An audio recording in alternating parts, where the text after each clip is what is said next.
In this video tutorial, you're shown how to upload your PoP to the Portfolio of Practice upload portal.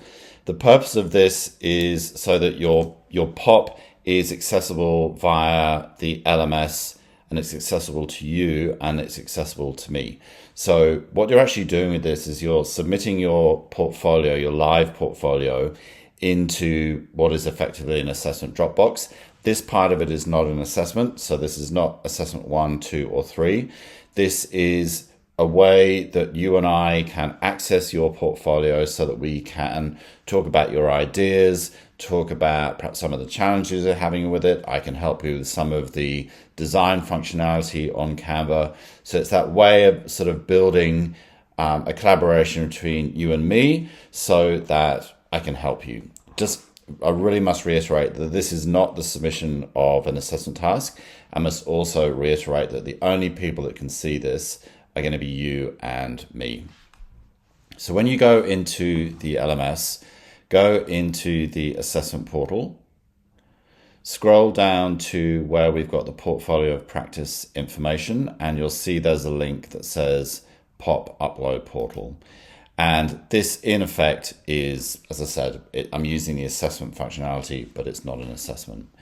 So what you do is you need to make sure that you've got your PoP open in Canva. I usually use the web-based version of Canva, but there is actually also an application you can download as well for your laptop and for your phone. We'll talk about that in the coming weeks. So they're both pretty good. But this one you can see at the moment is the web-based version of Canva. And what I want to do is I want to create the code so that I can share this on the LMS so it's accessible by you and me. So I'm going to click on share.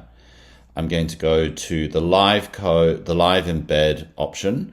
Now, if for any reason you can't see that, click on the 3 dots and then you'll be able to see more options. But click on live embed.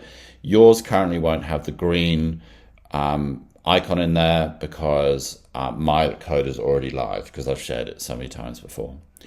So click on that embed, and then you've got these two options, and you want the HTML embed code one. So click copy. And in the background, the iframe embed code has been copied. If any of you are into HTMLing and CSS, you'll know what I'm talking about. If you don't know what I'm talking about, don't worry about it. Then you go back into the LMS and you're going to submit that code to the portal. So click on add submission. And you'll see here, the only option you have is for online text. You can't submit a document or anything similar to that. And you're going to submit your code.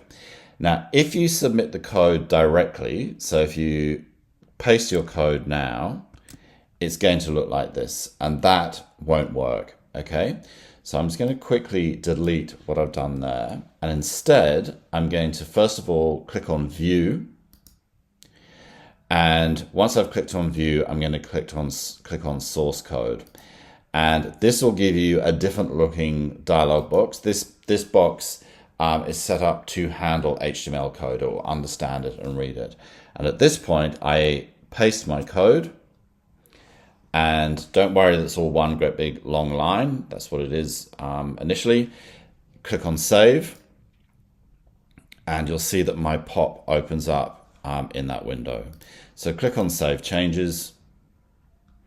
And you're ready to go. So there's nothing else you need to do. Click on submit assignment. Tick the box and continue. And your portfolio of practice is now submitted into that portal. Again, only you and me can see it. And at some stage over the course of the semester, there'll be an opportunity for us to get together and via Zoom or possibly in person to talk through how you're going with your portfolio practice and to give you some ideas.